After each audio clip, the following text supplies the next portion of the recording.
Well, as we studied the first part of the book of Ephesians, it says, grace to you and peace from God the Father of us and the Lord Jesus Christ, the Lord Jesus Christ. Now it has these titles that he's using here. He's talking the word Lord, Kyrios there, Kyriou in the genitive case, genitive singular masculine. That comes from the word in the Old Testament as Jehovah. All right, Jehovah. Now in Genesis 1 and 1, does any of you have a Bible, an Old Testament Bible? Genesis 1 and 1. Barashit bara. Elohim et Hashemayim v'et ha'aretz. V'et ha'aretz haya tohu v'tohu. That's what Genesis 1 and part of Genesis 2. All right? It says, in beginnings, created Elohim, the heavens, the Hashemayim, et Hashemayim v'et ha'aretz, is what it says. The heavens and the earth. The Hebrew Old Testament was limited. The Hebrew language is very limited as far as compared to Greek. There aren't as many words in Hebrew as there are in Greek to describe things, and they didn't really have a word for cosmos, like cosmos, the world, the universe, like Greek does, so they use the word, the heavens and the earth, Hashemayim v'et ha'aretz. And then the earth, it says, and the earth she became formless and void. The earth she became formless and void. Now we have two words here. In the book of Ephesians, it starts naming the names of God and the titles of God in it. Now in the Old Testament, if you don't understand the Jehovah titles and the names of God, you can't understand what's going on over here in this eternal heavenly book that we're studying, the book of Ephesians. Elohim. Something like it right there. Elohim. Elohim comes from El Haya and Im. Okay? Im on the plural means what, Brother Jerry? Gods. Or plural. Elohim in the plural? Plural. It's plural. Yes, but it could be translated God of God. Great God. God of God, the Lord of Lords. Yeah. Or God of God. Adonai. All right. Elohim. Now, all the nations have an Elohim because Elohim created everything. All right. The Old Testament, we finished here. It says, grace to you and peace from God the Father of us and from the Lord, Jehovah, Jesus, the Christ, the Messiah. Okay? If you don't understand what those titles are here, then you can't understand what's going on. In the Old Testament, El. This is El, okay? This is El, right there. El means what, Jerry? God. And El, it can be capital G, O-D, or not, lowercase. Because the nations refer to this. Now, the Arabic name for God is Allah. Allah. All right? And basically they have the same root, okay? It means Most High. It means God. It means Creator. And the Creator, all right? Now, actually, you put an Aleph, Lam, Hey, and you put a small dot just beside the Hey. It's Elo, yeah, which is also the name for God. And you find that in the Old Testament occasionally. And that's a singular form, God. It's transliterates into Allah in Arabic. Yeah. Same letters, same root, everything. Same roots. All right. It means God, the Creator God. All nations. God deals with all nations as Elohim, or El. Okay? Now, in a very special way, after man sinned, and when God started dealing with mankind, and that he was in his lost condition, or in his sliding condition, as he was there in the garden, he became known to them as Jehovah. Now, we don't have any way to say that word, really, to tell you the truth. We Yahweh and all of this stuff, but the Hebrews in the Old Testament time, their language that they received the Old Testament in, they got to the point of where they thought it was so holy that they did not speak that language. So there's both Aramaic and our Koine Greek. The Old Testament was translated in about 300 BC into Greek, into Koine Greek. And that was the form that Jesus taught from most of the time. He spoke a little Aramaic. Every now and then you'll see him quoting Aramaic, Talitha Kume. All right, arise, maid, or whatever. And they quoted that plainly when he used that language. Or he said, Eloi, Eloi, lama sabachthani. Yeah, Eloi, Eloi, Eloi, lama sabachthani. Okay, that's Psalm 22 and verse 1. Okay, they quoted this when he used that language, but most of the time when he spoke Greek, and he taught them from the Septuagint. One reason we know that is that when he quoted the Septuagint is different than the Hebrew. The Septuagint scholars made some drastic mistakes in some places. Right? Genesis 1 and 1. Al-Rashid. That's beginnings, is what it says. Beginnings. In beginnings. In one of the beginnings. In beginnings is what it literally says. In beginnings created Elohim. And that coincides with the Septuagint, the beginnings. No. The beginning. That's just what it says in Hebrew. Yeah, Brother Gary. Well, actually, the Hebrew expression Bereshit is really two words. It's written as one word, but it means the Be means in, and Reshit is a construct form of Rishonah, which is beginning. So it's a very strange expression. Nobody can really explain it easily. Roughly, all we can say is in the beginning. In the beginning of creation, in the beginning, just in the beginning, but it's literally, it's a tough one. Yeah. But it says there in beginnings, in one of the beginnings, God did something. Now, God always existed. God, the name Jehovah, is the ever-existing one. Exodus, the 3rd chapter, where it talked about I am that I am. I am forever. Ego eimi is what he says in Greek. And then in the New Testament, in John 1 and 1, we're going to look at that one also. But it said, in beginnings, God created the heavens and the earth. In one of those beginnings, he created the heavens and the earth. And then it says, in the earth she became formless and void. And darkness was over the faces, of the deep. All right? The faces of the deep. And it said, Spirit God, worried over, brooded over, Hovered over. The faces of the water. All right? Oh, man of mine. Yeah. The waters, the depths. Jehovah, that is a root form. That word became is a root form of Jehovah. All right? Now, Jehovah, that's the term here we have in Ephesians 1 and 2. The Lord there, Kyrios, or Kyriou, as it is genitive singular masculine, the Lord Jesus Christ, Jehovah, that's who he was. All right? Now, in the Old Testament, when Jehovah comes on the scene in the 2nd chapter of the book of Genesis, we've seen him starting to deal with the name of God. Jehovah created Avam in his it says in Hebrew, in his shadow casting and blood flowing and spiritual likeness. It has all that stuff in there.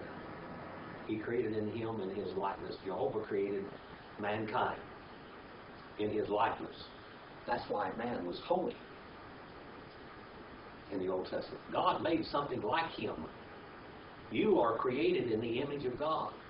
And you were created to be eternal, one place or the other. And he created, it says that he breathed into Adam the breathings, plural, of lives. Not singular again, it says the breath of life, but it says the breathings of lives. You were there. When God created Adam, he created you. Your genetic structure was in Adam. Okay? And then it says later on that he took woman out of man. Woman literally means what? What does woman, Isha, mean? What does it mean? Out of man. Ish is man, Isha is out of man. Woman is out of man. Now, he didn't take his rib either.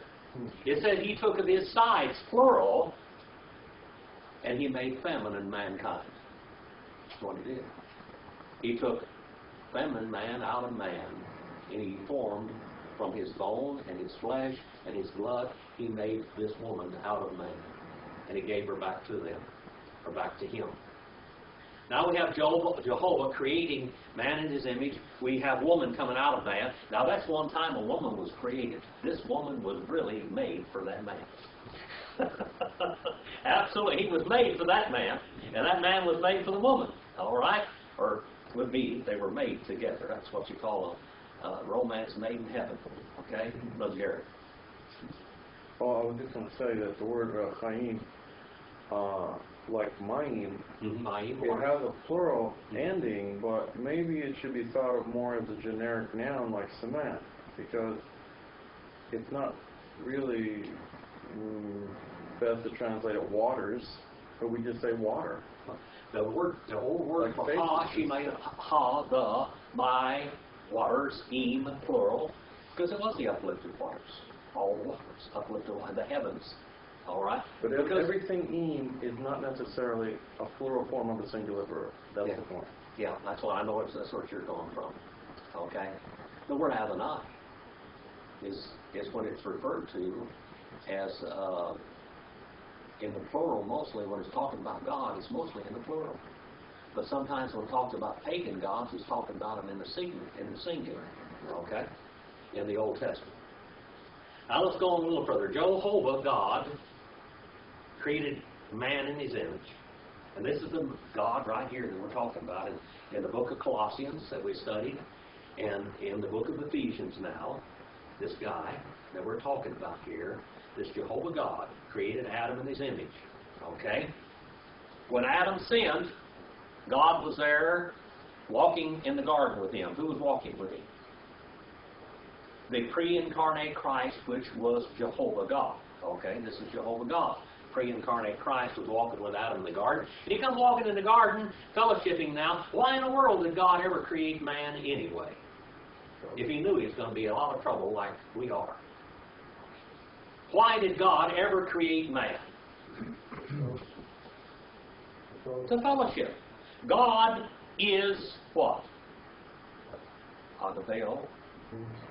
God is agape. God is love. And so for God to express love, because he is God and God is love, then what did he... Now he could have existed forever. And I don't know how long God existed before he ever created anything. That was one of the beginnings where he created the heavens and the earth.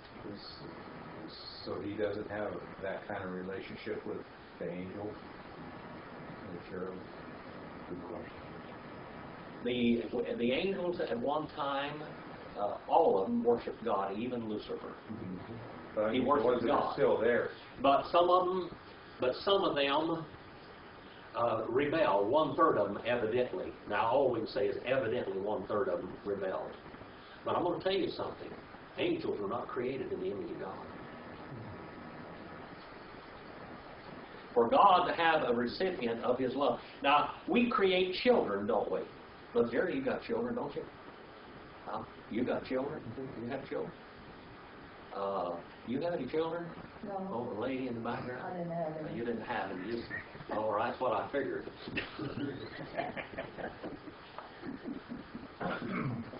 Is that what you just hatched? I just hatched out underneath Kathy's leaf. Right. But when we have a child, we normally love that child unless there's something scrambled about our brains. We love our children.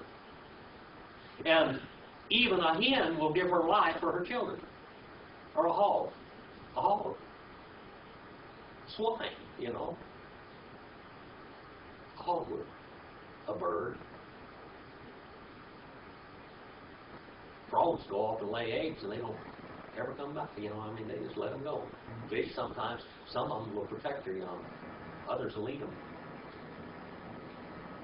But in the mammal, in the mammal kingdom, most of them protect their young unless there's something wrong with them. A dog will give its life for its puppies. Normally. If something's not wrong, if something's messed up. They don't. God created man in his image. In the book of Matthew, and the book of Lucan, the Gospel according to Luke, we find 2 genealogies. And in one of those genealogies said Adam was the son of God. And when Eve had Cain, she said, I've gotten the man, even the Lord.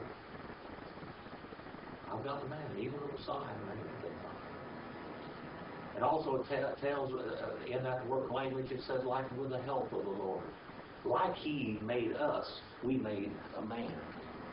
We have made another creature like us.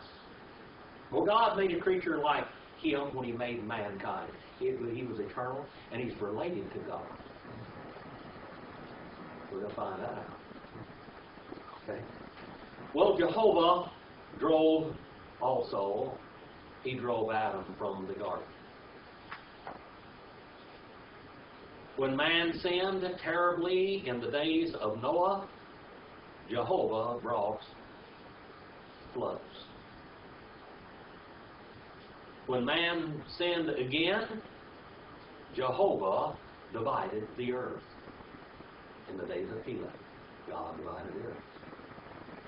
He confused the languages. That's judgment. The reason why is Jesus is the judge. Every bit of judgment that was ever brought upon mankind was done by Jehovah, because he's related to us. We're going to see a little further. In the days of Peleg? In the days of Peleg, the earth was divided.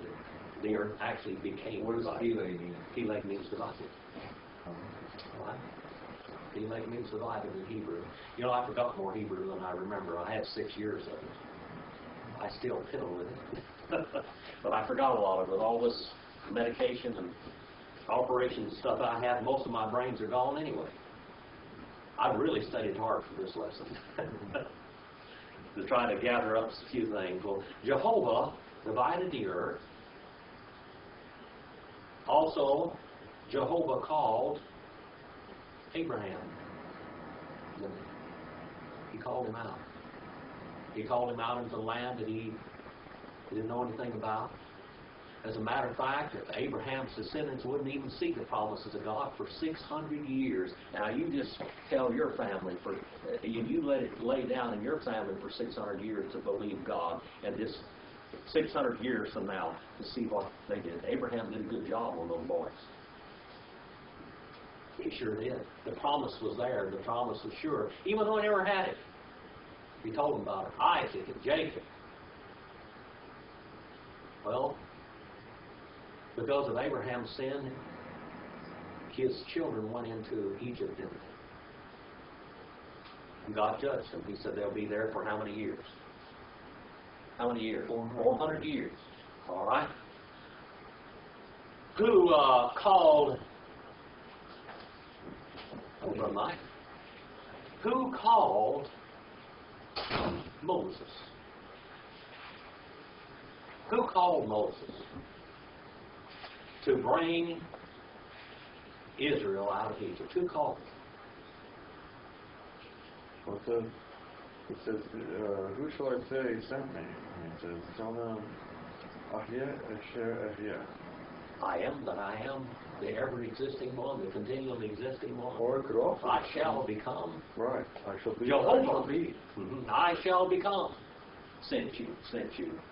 The ever-existing one, the everlasting one. Now we went to Genesis 1 and 1, down to the first part of Genesis 1 and 2. Now John 1 and 1. In RK. All right?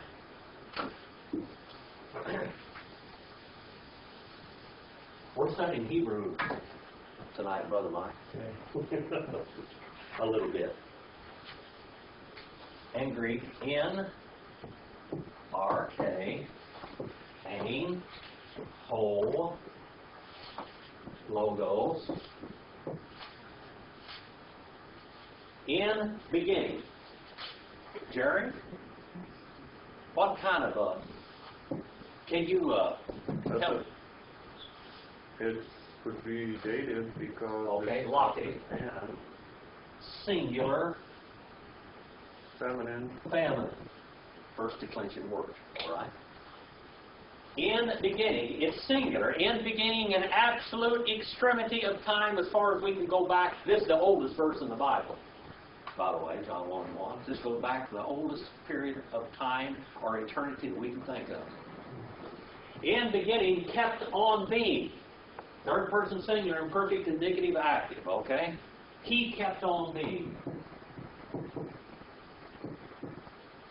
He kept on being the nominative singular masculine, the Logos. Now, the Hebrews in the Old Testament time, when it came to the word Jehovah, they didn't want to pronounce it because they said it was so holy that they might profane it, and God would judge them. So they didn't use this word. They used another word. What was the word they referred to it as?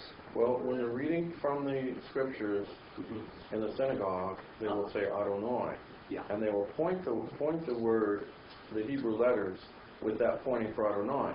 But when they're not reading from the scriptures, they will say Hashem, an ordinary conversation, which is the name. The name, or the word that they referred to, this word in the Old Testament. Now, back in John's time, when he wrote this gospel, all right, there was a very common use of the word Adonai, or the word or the word name, okay? And that was for the name Jehovah. And this, by the way, a lot of people say this is a Greek idiom. It is not a Greek idiom, it is a Hebrew idiom. John uses a lot of Hebrew idioms in his writing, okay? In beginning, he kept on being the Jehovah, Kai, Ho, Logos, Ain,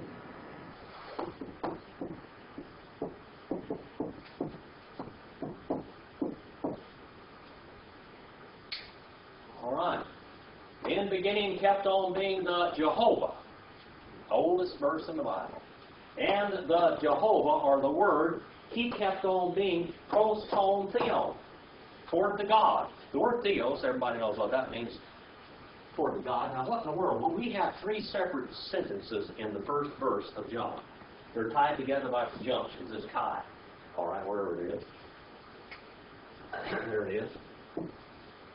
Kai. In beginning, kept on being the Word, or the Jehovah, and the word Jehovah kept on being an inseparable part of the Godhead. Jesus, when he came to earth, did not cease being God. All he did, he became related to his creation so he could redeem it back. All right? Now, you can use this either way on the bottom. I've heard it.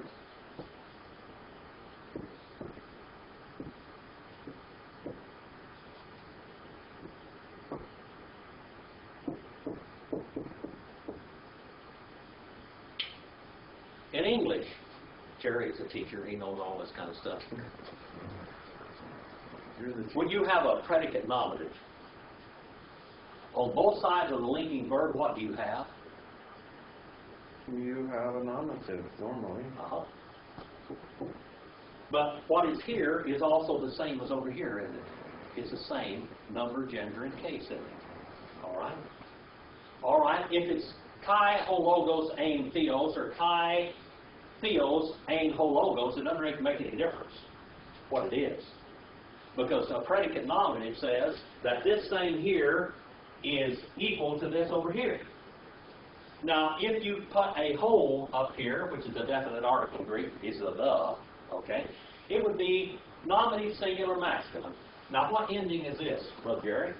That's nominative singular masculine. Okay, and what is this over here? That's nominative singular masculine. And what is this right there? It's the definite article, it's the same. Nominative singular masculine. Both of them, number, gender, and case, are all the same. The Jehovah's Witnesses are all mixed up. Because this God here is this word over here. It is the same number, gender, and case. It's not, there's no A in there. If you, as a nominative, as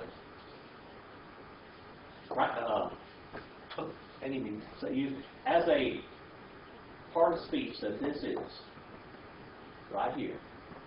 If you wanted to put a the over here, it would have to be equal to this. You don't need a the on both sides. The predicate nominative means that this over here is the same as that over there. You just haven't had to spend another the, but it is the same God, number, gender, and case. Okay? Now this same God, this Jehovah God, we have Him created man in His image.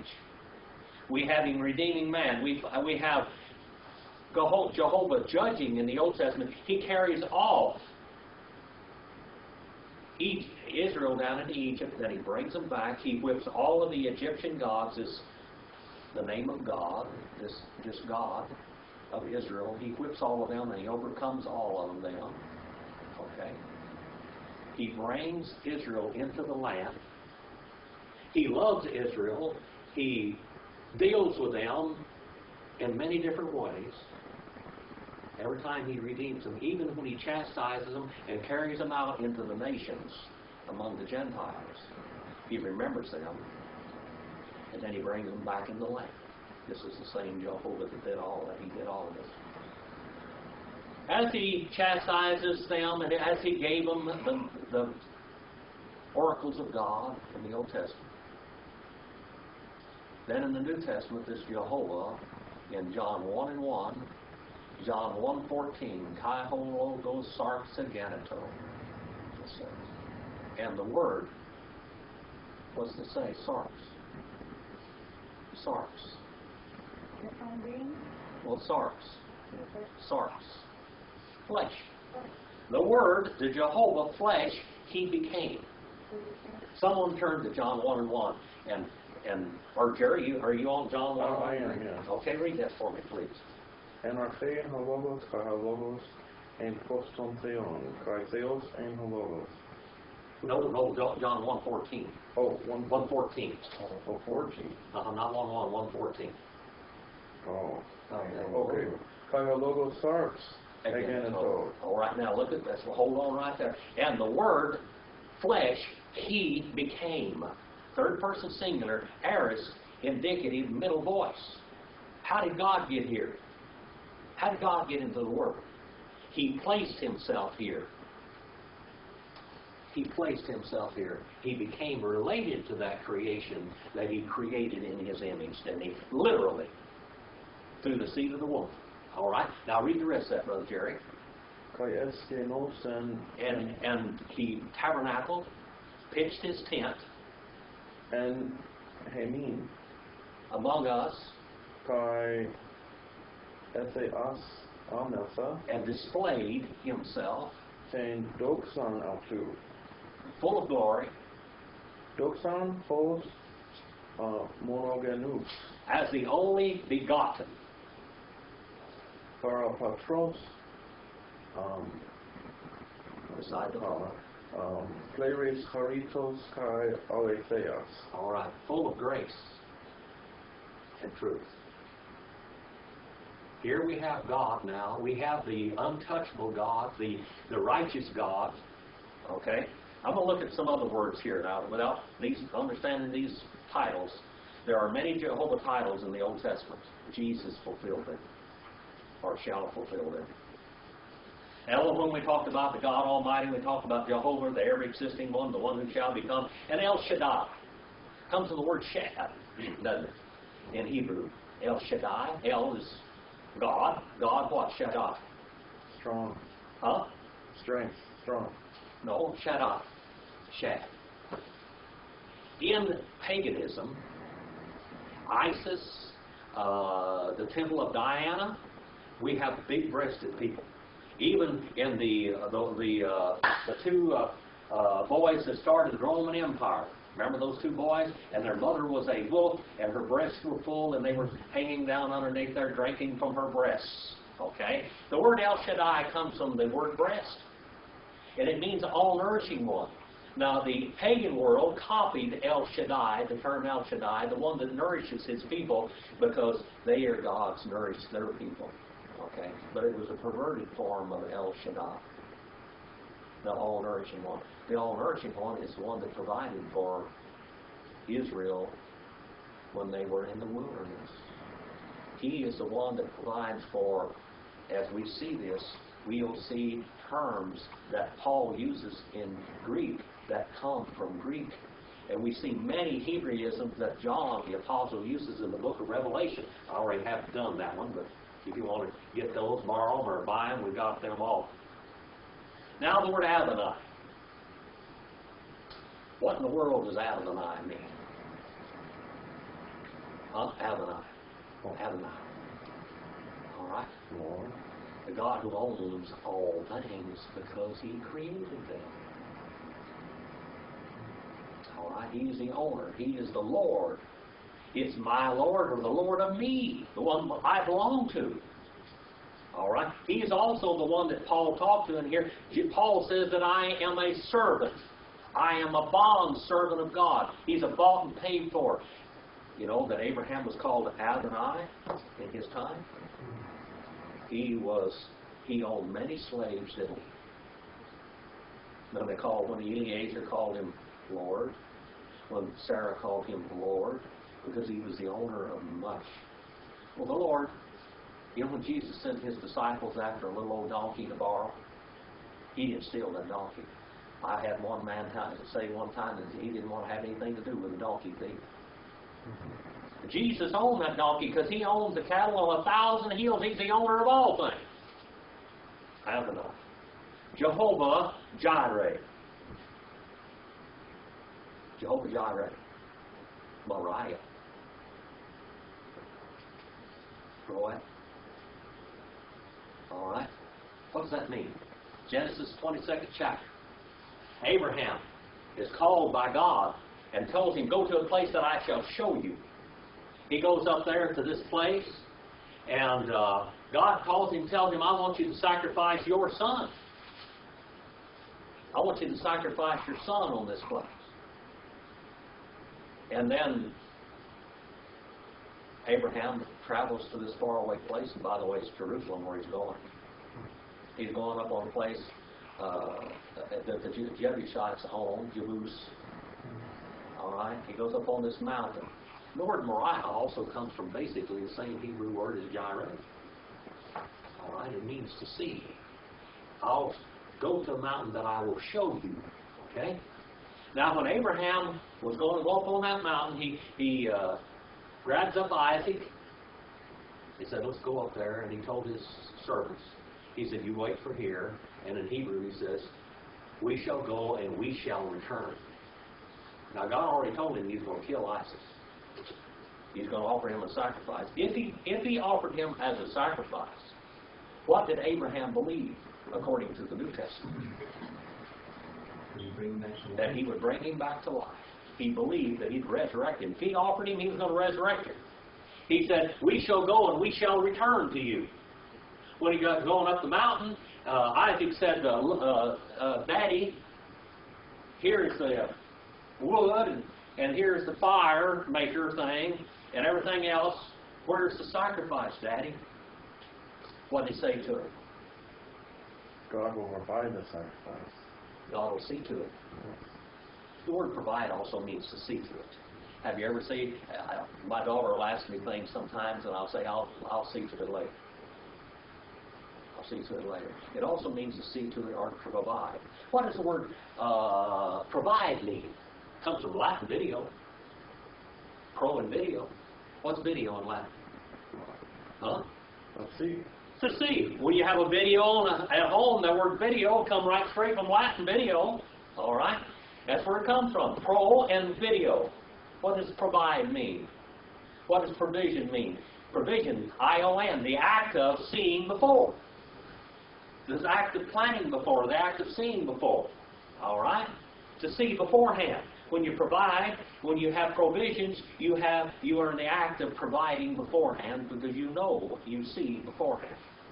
What is the word? provision mean now? To see to something beforehand because you have knowledge of it. Okay? Abraham said, God will see to it, or God will see beforehand.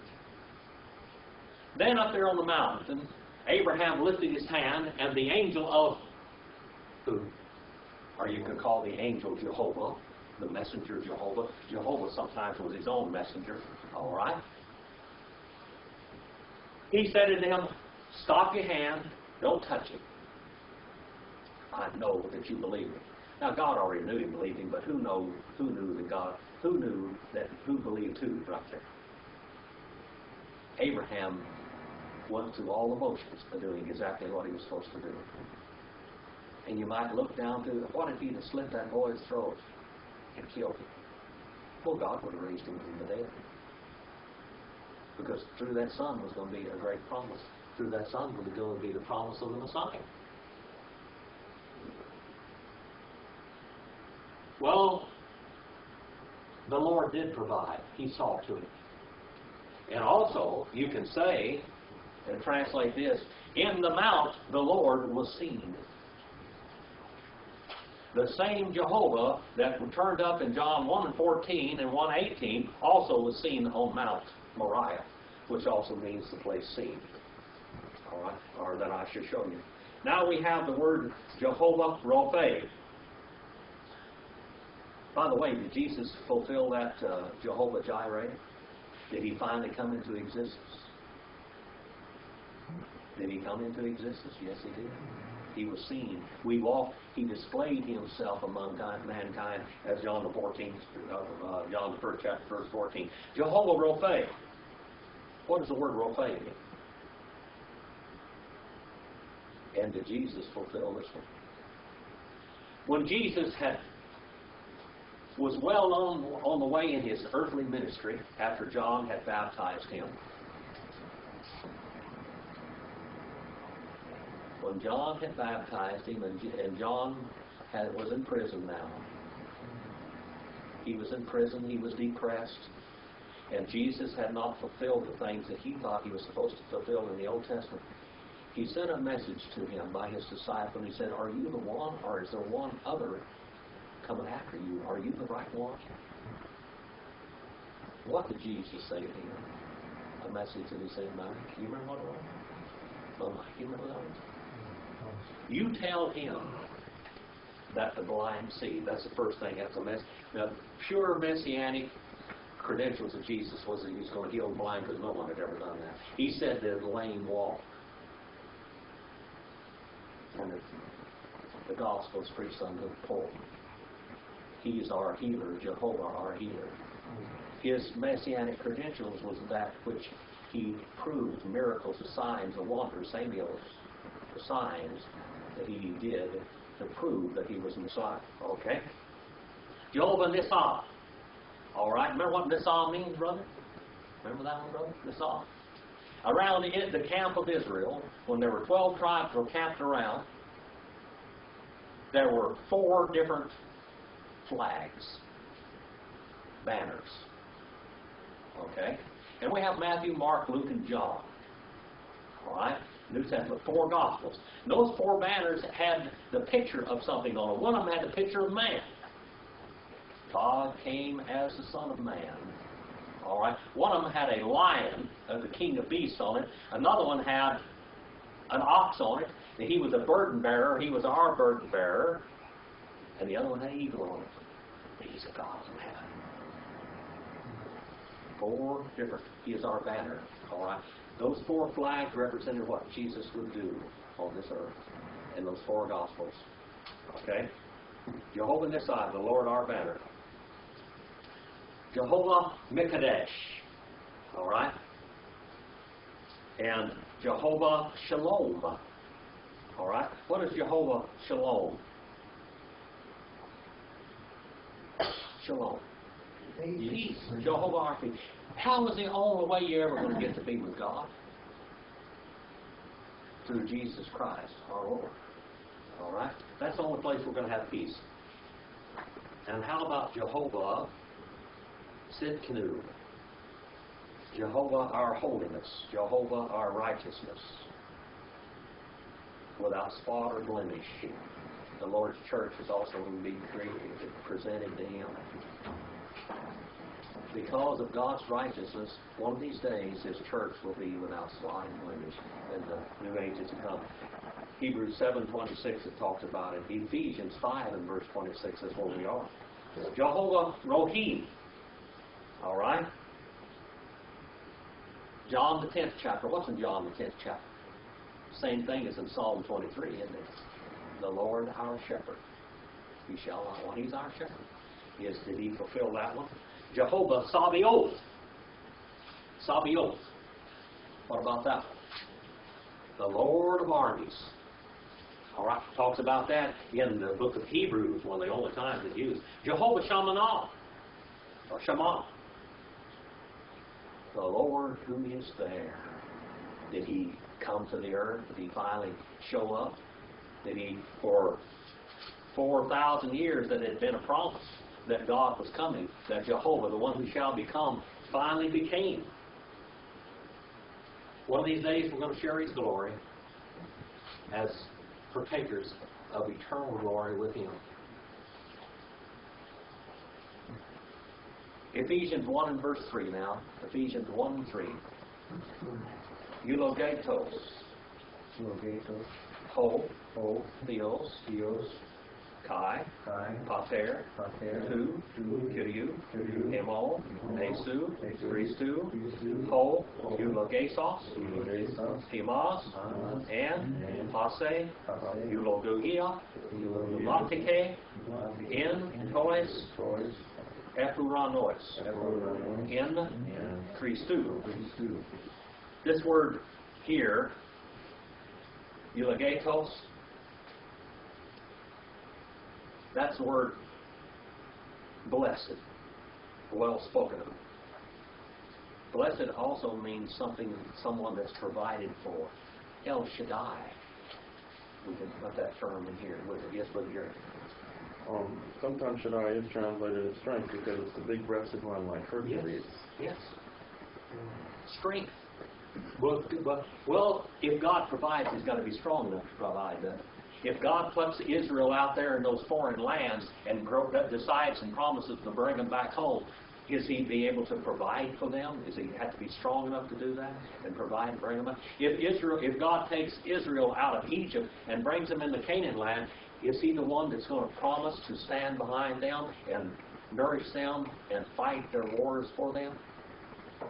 Yeah, He's the one. Thank you, brother. Go get those. Blessed the God. Whole Theos. Blessed the God. Yes. Is it literally good word? It literally means good word. Spoken well of. So blessed. Okay. So the idea is you're speaking forth a good word. When Jacob was about to die there in the 48th, 49th, and 50th chapter of Genesis, when he was about to die, and he gathered his children unto him and blessed them. That's the word blessed. He talked about the Lord shall provide you, El Shaddai. He kept talking about El Shaddai, the blessed one, the powerful one, the one that shall bless you and shall nourish you. And that's the word here, to bless.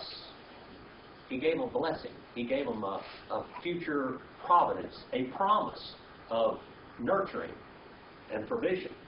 Okay? And remember what the word provision means now? Now remember that one. I give you an analytical. What does it come from? Where does it? It comes from the Latin word video. Okay? That's the Latin word video. And the English word video comes right straight from Latin. And what do you do when you watch a video? You see something. All right? Pro means before, and ion, the act of seeing beforehand. Okay? Basically, that's also what a prophet means, too. Be able to tell something beforehand. All right. Blessed the God and the Father of the Lord of us. And God, the Creator, the Elohim, so to speak. Now, Paul knows these terms, and he's trying to bring them over into Greek. Do you understand why I went through all I went through tonight to get you here? Because Paul, a Hebrew, is trying to explain in Greek what this God is. This is the fulfillment of the Jehovah titles. He is the one. He's the Elohim. He's the Adonai. He's the El Shema. He's the God. He's the Jehovah Jireh, Jehovah Nissi. All of these. He's the fulfillment of all those things. And the God and the Father of the Lord of us. Now, according to John 1:14, how did God get into this world? Kai hologo sarx eganeto. Eganeto, brother. Third person singular, aorist, indicative, middle voice. How did God get himself here? He put himself here. Brother Jerry, you had a question too. Why is there no verb to be in Theologia told something else? Is this a Hebraism or is this common in Greek? The eulogatos. Well, there's no form of the verb to be. If we have blessed, literally bless the God. It means good word. But the verb, normally we'd say blessed be. Okay, there's no be. Yeah. And is that And because... and Aramaic, or Arabic. Yeah. Blessed be the God. Yeah. So, but in Greek, normally we would have a word for be or not. Is this a Hebraism? This is a Hebraism. Paul's bringing it into Greek, but it is a term that they use to be blessed. But it is the same term where Jacob blessed his sons, where Isaac blessed Jacob. Every one of these people, they gave a blessing where Isaac blessed Jacob, and he was going to bless Esau instead, wasn't he? He was conferring upon him the promises of God. That's what he was doing. The promises of God. The provision, everything, El Shaddai is in this word. Okay? Ho theos, kai, pater. Pater. Patriarchs comes from this term. What does patriarch mean? The first father. That's what it means. This is the father of the Lord, Kyrios. John 1:14. How did God get here? God put him here. Put himself here. The Lord of us, this word, the Lord of us, that's kind of like Adonai too. The Lord that we belong to. Not only do we belong to him, but he belongs to us because he's our God. And he is the one that gives us the promises in El Shaddai. Okay? Jesus Christus. Jesus. This should be Joshua, shouldn't it? Huh? What does Joshua mean? Joshua, in a limited way, was a type of Jesus Christ to come. All right? Jesus means Jehovah saves. What about Christu? How's the word? The Hebrew. Anointed is Mashiach. All right. HaMashiach, the Messiah. All right. The anointed one, it comes from Creole, to oil, to anoint. When someone was picked out, and he's going to go, we're right over here pretty soon. We're going to find out where we were picked out. We were picked out because God provideoed us beforehand. He knew us before. Okay, there's some beautiful stuff in this book of Ephesians, brethren. I mean, tell you, it's glorious because God's pouring heaven down on earth, and all we have to do is pick it out and look at it. Here it is. We get to look about some eternal things.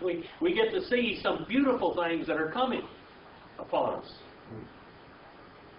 And then he says, eulogesos here, and then it says, having blessed.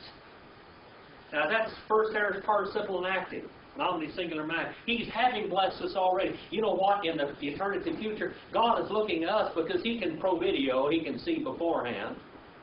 He can see us glorified with him.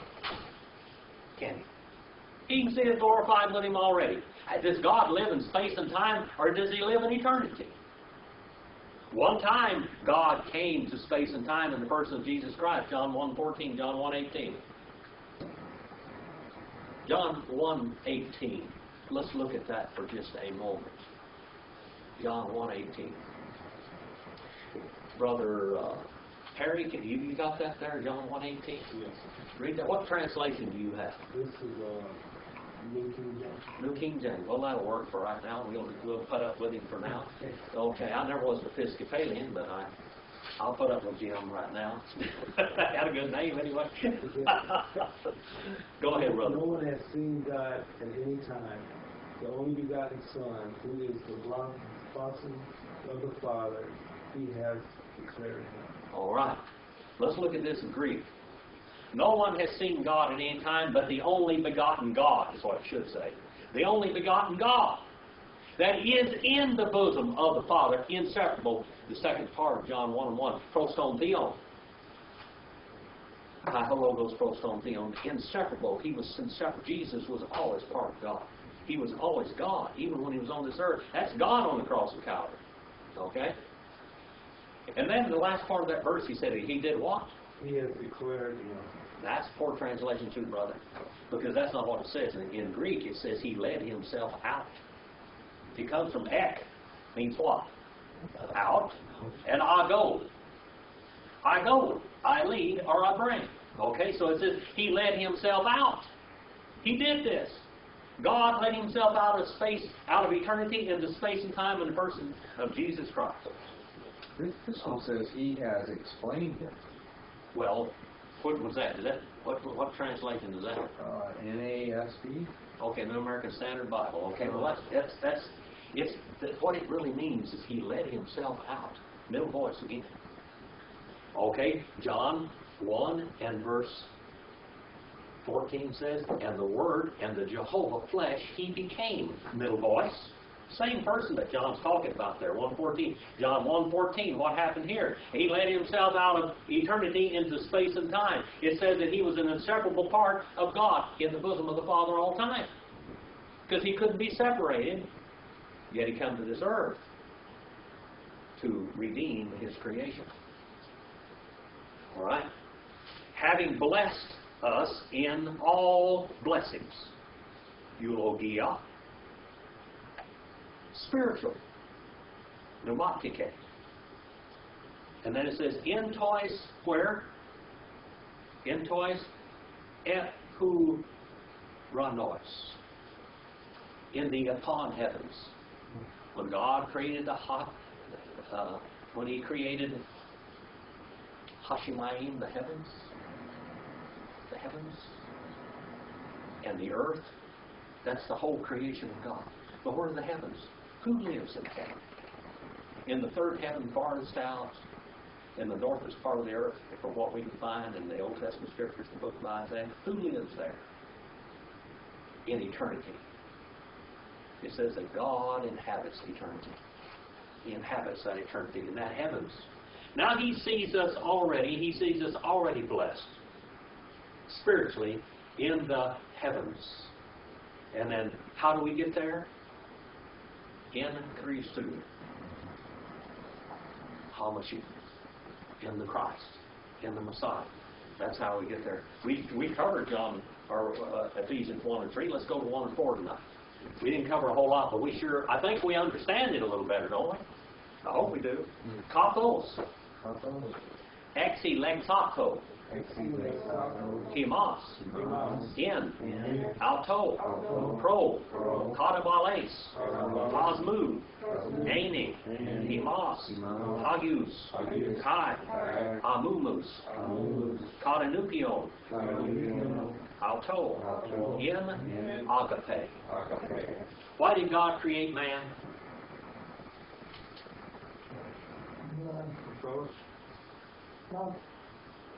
To be a recipient of his love. God couldn't love without him. Could he? He had to beget. Can you love somebody, love something that doesn't exist? You can't do it. To God to have something to love, he had to create it. Even if it was kind of low down like that.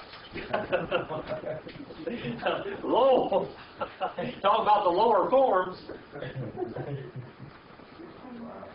Just as kathos, that comes from kata and hos, by the way. Kata and hos. Page 314 is there, where you can look that one up if you want to. Just as, or in the same manner, he picked out for himself. Look at that. Exilexato. All right, this goes, there's the word lego in here and the word ek in here. Lego. Now you have to go all the way back to the root form of Lego. How in the world do you explain Lego? Lego is I say or I speak. But what in the world is it talking about? Is it saying out I say? It says here, third person singular, first aorist, indicative, middle. That's what it is. The verb form of it is. Third person singular is he. Does it say he, I, out, say? What does it say here? Middle voice, first aorist, posterior action. One time. All right. X and then Lego. What is the etymology of the word Lego? I speak in Greek. What? A bird standing in a yard. Yeah. This is how they used to explain it. Word pictures. Walking around and picking up that which he wanted. All right? He's picking out that which he wants. A bird walking in the yard, picking out something. That's what the word, it means I pick. That's what the word Lego literally means. Now, in the figure of speech that it is used and it turns into I speak, it means that you pick out words in your mind and you line them up in a sentence. Now, what is a word in Hebrew for a word? Davar. Davar. All right. What does that mean? What does it mean also? Wait, what word do you? There's Davar. several words there. Go on, yeah, but The davar. bar is one. What's another Yeah, one? davar. Okay. Davar. Davar. Okay. That word means to line things up like a fence post or anything. It's a whole lot like the word Lego in Greek. Line them up. Now, when you use your mind and you have a vocabulary in there and you line those words up in an order and in a stream, reo is another word, rema, that's an eating figure in Greek. We line them up and we communicate one with another. In other words, I put what's in my head and your head by way of language speaking. But that's not literally what it means. What it literally means is I'm picking out something. He picked us out for himself. The word hemos, that's us. Okay? Use the plural, first person pronoun. He picked second person pronoun. He picked us out. Us out. First person pronoun. He picked us out for himself. In what? In autou. By the word in Greek is real easy to translate over into English, and it means in English. In him. How did he pick us out? In Jehovah. How did God provide to save mankind? Through Jehovah. Through Jesus. By the way, Jesus means Jehovah saves. Christ means the anointed one that saves. Jehovah saves. In him. And then we find out when. What does the word pro mean? Now, we looked at the word pro tonight. That's before. Kata bales comes from kata and balo. We got our word ball from that. Throw down. Before the throwing down of, before the creation of. Genesis 1 and 1. Before Genesis 1 and 1, back in John 1 and 1, somewhere between John 1 and 1 and Genesis 1 and 1, this is when this happens. That's all I can tell you. Someplace between John 1 and 1, which is absolute eternity, kept on being the Jehovah. That's John 1 and 1. And then Barashith, Bara, Elohim, Ve'et Hashemayim, Ve'et Haharas. Somewhere between the creation of the heavens and the earth, before, somewhere in eternity past where only God existed, at the time that he created, and it says before he ever made the heavens and the earth, before he ever made anything, he picked us out. Before the throwing down of the cosmos, the system. Yes, brother. So, is he teaching here then a pre-existent life? No. Yes. He's teaching the foreknowledge of God, the pro-video. But how could God pick us out before we existed unless we existed in his mind already? That's right. That's what he did. That's what he did. See, because God is omniscient, isn't he? If God was not omniscient, he would not be God, would he? If God didn't know everything, he wouldn't be God. Now, back in John 1 and 1, in beginning, kept on being the Jehovah. Did he know who you were then? Yes. Did he know what he was going to do? He made plans. He made blueprints. Back in, well, we're going to find out in the next few verses, we're going to find the foreknowledge of God. Now, some people go plumb to seed on this. All right? I'm just telling you that beforehand. I'm not a 5-point Calvinist in no way. Okay? You have to classify me as a Calvinist because I believe in eternal security. But I do not believe in election, so to speak, as God elected some to be saved and some to be lost.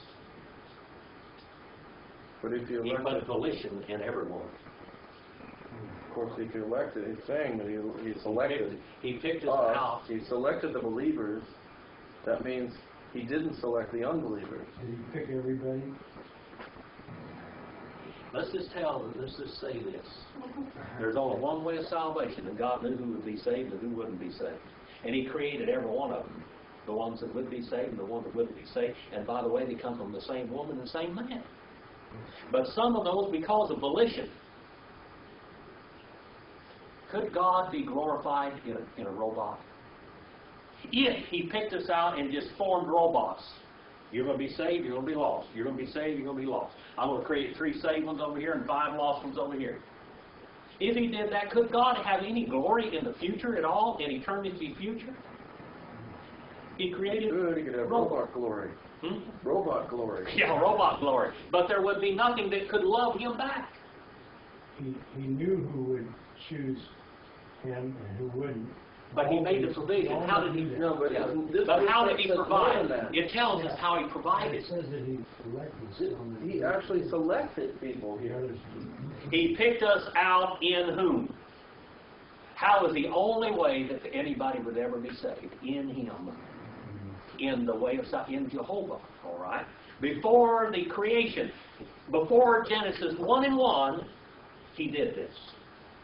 Somewhere between John 1:1 and Genesis 1:1, that's when God did this. Okay? To be us. Agios. To be us, ones not of the earth, saints, not of earth, heavenly. And amamus. Mamus means what? Spotted, Corrupt, correct. corrupt, dirty. But amamus, what Not corrupted. not corrupted, not spotted, without spot, just white.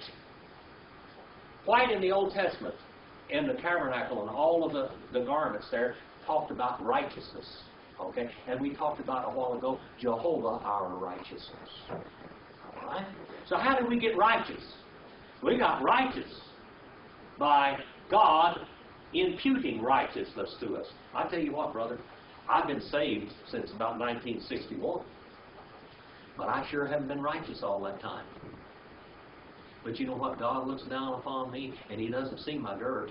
He sees His righteousness that He imputed to me. All right? That's what He sees. He sees His righteousness. Unspotted. Katenopion. Katenopion. What in the world does that mean? Something down. That means down before Him. Down in His literal presence. Right down there in His ability to touch it. You reach down and touch that seat. That's how far we are, right down in His presence, right down before Him. How to? In how are we elected, brother? In agape. Why did God create mankind? And love. To love. How did He save us? By love. That's Jehovah. The one to judge. Now, I will tell you something. Who's going to be the judge in the book of Revelation? Jesus. He's the Jehovah. He's going to be the judge. I'm going to tell you. Who's going to judge every human being that's ever been born into the world? Jesus. You know why? A judge is supposed to be related to the people that he's judging. That's a human court. I mean, you've got to have a judge and a jury of your peers, don't you? Well, we got one. But don't you go before God and say, I couldn't do it. I want to tell you something else. El Shaddai, He's the one that provides for us. He's the one that makes us perfect. The word perfect doesn't mean perfect as we think of it, but it means equipped. It means supplied. And you're not going to What? have 2 or 3 witnesses on the go before Him, are you? Don't need one. No, nobody. He pro-videoed it all. All right. Well, brethren, sisters, all of you, thank you for your attention tonight. Brother Mike, thank you for coming. Good to have you in this class. Hope you got something out of it. I like listening to it. It's very interesting. This, I tell you what, the book of Ephesians is an absolute heavenly book. It's a heavenly book. God just poured heaven down on the earth when he had the book of Ephesians written. And here we see it, brother. However, it's not as easy as Colossians, I think, because Paul uses a number of ambiguities here. Like even in love and agape, it could be interpreted several ways, or at least 2 or 3 ways.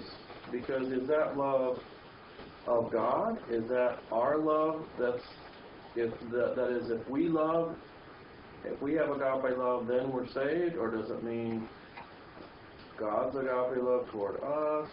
Well, it said how he picked us out. How did he pick us out? Because the Jehovah God of the Old Testament that created man in his image was also going to love him and bring him back. Every time, every man that ever fell, every man that ever refused God's blood on the cross of Calvary, there is pain in God.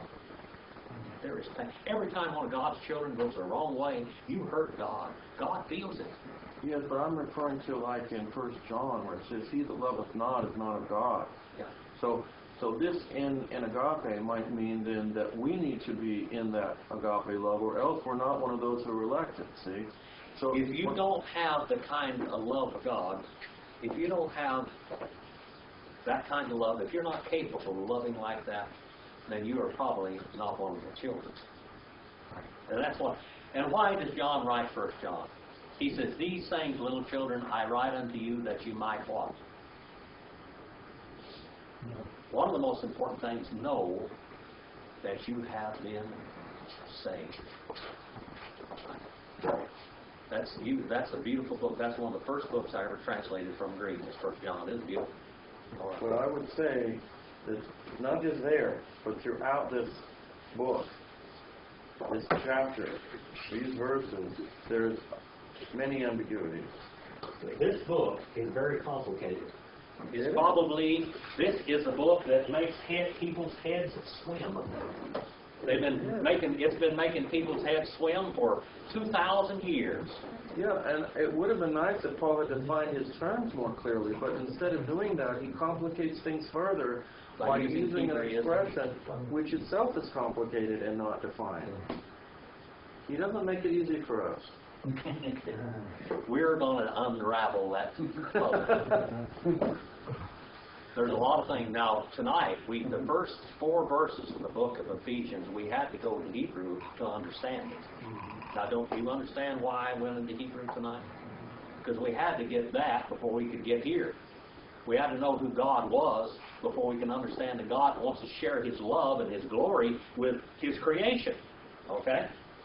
That's the one that we dealt with tonight. I sure hope you taped it. I hope that it takes. Do you think, in your opinion, that there were gods like Zeus and the gods that, the Delphia and all that? Do you think there were really gods then, or was it just the manufactured gods by the men manufactured? Well, I'll tell you, there are a lot of opinions about that one too. Now, I'll tell you what, there's a great theologian that believes that all of those gods that the Greeks invented were actually real Nephilim that lived on the earth at one time in the days in Genesis 6 and 1. He believed that they were fallen angels, that they actually cohabited with mankind, and one of them was Zeus, and one of them was this, and one of them was that, and whatever else, that they actually lived on the earth. I don't know why I believe that or not, but you asked me a question, so I answered it.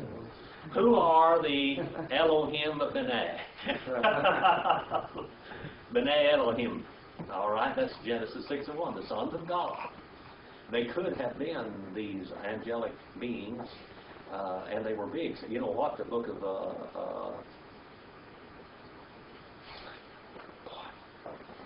I hope that the Lord helps my mind Enoch? remember a little that book of Enoch. It says some of them dudes were 300 feet tall. That B'nai Elohim might be translated sons of the judges, because Elohim is used to mean just human judges in some places. Sometimes it is. And so, God calls us Elohim. so it might just mean the great leaders or something, the mighty man of old, something Yeah, like mighty that. men of old. There's a lot of translations of that also. It's good to have a Hebrew scholar in the class too, brother. I remember my grammar, but I can't get all the words all the time. And I know a lot of it. And I can't hear the words all the time. I can't remember, he can hear. But you know what? I can only hear out of one ear. If you want to talk to me, get on my left side, because the right side don't work. Both of mine. God bless each and every one of you. It's good to have you here tonight. It's glorious to share this heavenly book with you. Tell your friends about it. Come water, bring some of them in here. They don't have to pay for the class. They can at least just hear it. All right? They can hear it now and then. Just listen to it. I'm going to try to bring you some wonderful things from God's Word here. Brother Mike, thank you for coming. Could you dismiss us tonight in prayer, brother? Would you mind doing that? Thank you, Lord, for this opportunity we have here to come and listen to Jim teach. And thank you for all his knowledge and inspiration from you. Please keep us safe, though we need him. In Jesus' name, amen. Amen.